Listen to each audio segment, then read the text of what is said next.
Shalom Bapak Ibu, kita bersyukur pagi hari ini bahwa kita boleh masih diberi kesempatan hidup oleh Allah kita. Kita masih diberi kesempatan untuk mengabarkan kabar baik. Mari sebelum kita beraktivitas sepanjang hari ini, kita berdoa, nama Tuhan dimuliakan. Terima kasih Tuhan Yesus Kristus buat pagi hari yang indah ini. Kami boleh bangun pagi semua karena anugerah-Mu. Biarlah kami boleh bangun pagi senantiasa mengucap syukur karena kami tahu Allah penolong kami, juru selamat kami.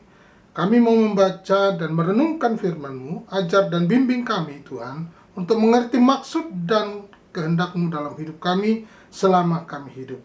Dalam nama Tuhan Yesus Kristus, haleluya, amin. Ya, baik Bapak Ibu, mari kita membaca di dalam Kolose pasal 3 ayatnya yang kelima mulai. Karena itu matikanlah dalam dirimu segala sesuatu yang duniawi, yaitu percabulan, kenajisan, hawa nafsu, nafsu jahat, dan juga keserakahan, yang sama dengan penyembahan berhala. Semuanya itu mendatangkan murka Allah atas orang-orang durhaka. Dahulu kamu juga melakukan hal-hal itu ketika kamu hidup di dalamnya.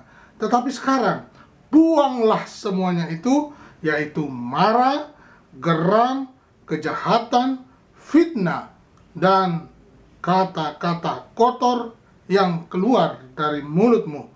Jangan lagi kamu saling mendustai, karena kamu telah menanggalkan manusia lama serta kelakuannya, dan telah mengenakan manusia baru yang terus-menerus diperbaharui untuk memperoleh pengetahuan yang benar menurut gambar kaliknya.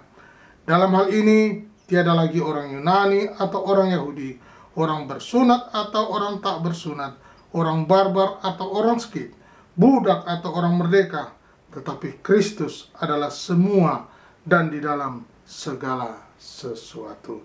Karena itu sebagai orang-orang pilihan Allah yang dikuduskan dan dikasihinya, kenakanlah belas kasihan, kemurahan, kerendahan hati, kelemah lembutan, dan kesabaran. Sabarlah kamu seorang terhadap yang lain, dan ampunilah seorang akan yang lain apabila yang seorang menaruh dendam terhadap yang lain. Sama seperti Tuhan telah mengampuni kamu, kamu perbuat jugalah demikian. Dan di atas semuanya itu, kenakanlah kasih sebagai pengikat yang mempersatukan dan menyempurnakan. Hendaklah damai sejahtera Kristus memerintah dalam hatimu, karena untuk itulah kamu telah dipanggil menjadi satu tubuh, dan bersyukurlah.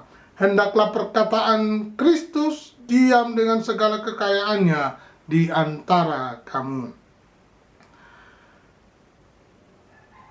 sehingga kamu dengan segala hikmat mengajar dan menegur seorang akan yang lain, dan sambil menyanyikan mazmur dan puji-pujian dan nyanyian rohani, kamu mengucap syukur kepada Allah di dalam hatimu. Dan segala sesuatu yang kamu lakukan dengan perkataan atau perbuatan, lakukanlah semuanya itu dalam nama Tuhan Yesus, sambil mengucap syukur oleh Dia kepada Allah Bapa kita. Puji Tuhan. Pagi hari ini saya beri tema, lakukanlah semua itu dalam nama Tuhan Yesus. Haleluya. Apa saja yang harus kita lakukan dalam nama Tuhan Yesus? Yaitu perkataan dan perbuatan. Lakukanlah semuanya itu dalam nama Tuhan Yesus. Ketika kita melakukan dalam nama Tuhan Yesus, berarti Tuhan bertindak, Tuhan memperhatikan, Tuhan menolong dalam segala apa yang kita perkatakan, kita perbuat. Nah Bapak Ibu, kita perhatikan bagaimana kehidupan kita hari-hari ini. Jadi di dalam tema dan pembacaan kita ini bicara tentang bagaimana sebuah nasihat agar kita mematikan dosa dalam berbagai bentuknya. Kita mematikan dosa dalam berbagai bentuknya. dan kita memperkatakan dalam nama Tuhan Yesus. Entahkah itu perkataan, entahkah itu perbuatan. Luar biasa Bapak Ibu yang dikasihi Tuhan. Di dalam Mazmur pasalnya yang ke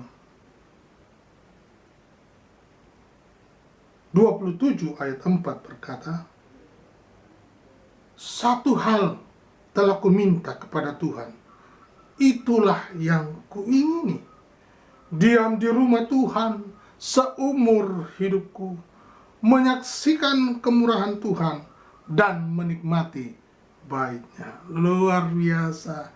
Ada pujiannya begini, satu hal telah kuminta kepada Tuhan, itulah yang kuingini, diam di rumah Tuhan seumur hidupku dan menyaksikan kemurahan Tuhan dan menikmati kasih-Nya dan menikmati baik-Nya dan menikmati kasih-Nya dan menikmati baik-Nya. Luar biasa. Allah kita luar biasa. Raja Daud memuji Tuhan, kerinduannya, harapannya, dia mau diam di rumah Tuhan. Apa artinya? Dia memiliki keinginan roh. Dia memiliki suatu kerinduan yang besar. Roma 8 ayat 6. Karena keinginan daging adalah maut, tetapi keinginan roh adalah hidup dan damai sejahtera. Luar biasa Allah kita ya Bapak Ibu ya. Dalam perkataan dan perbuatan, mari kita lakukan dalam nama Tuhan Yesus, sehingga tindakan kita selalu dalam penyertaan Tuhan, selalu dalam iringan Tuhan, sehingga ketika kita mau memperkatakan yang tidak baik, Roh Kudus mengingatkan kita, perkatakan sesuatu dalam nama Tuhan Yesus. Ini penting sekali, sehingga kita senantiasa mau mengiring Tuhan dengan penuh sukacita. Luar biasa Bapak Ibu. Biarlah pagi hari ini kita senantiasa mau dibekali, mau dibimbing oleh Roh Kudus, ya, mau dibimbing oleh Roh Kudus. Coba kita baca di dalam Ibrani pasal 11 ayat 14 dan 16. Sebab mereka yang berkata demikian menyatakan bahwa mereka dengan rindu mencari suatu tanah air. Tetapi sekarang mereka merindukan tanah air yang lebih baik, yaitu satu tanah air surgawi. Sebab itu Allah tidak malu disebut Allah mereka, karena Ia telah mempersiapkan sebuah kota bagi mereka. Pertanyaannya, siapa yang mau ke sana? Karena memikirkan perkara-perkara yang di atas. Allah mempersiapkan kota itu bagi kita, bagi orang yang percaya, orang yang mau mengikuti kehendak-Nya. Pilihan kepada kita semua, kepada Bapak Ibu, memperkatakan perkara-perkara rohani, rindu menikmati baiknya, diam di rumah Tuhan sepanjang selama-lamanya bersama Dia. Puji Tuhan. Biarlah pagi hari ini kita mau untuk hidup di dalam takut akan Tuhan. Tuhan Yesus memberkati. Terima kasih Bapa Surgawi buat hari yang baru. Bimbing kami terus untuk mengerti kehendak-Mu. Kami rindu memperkatakan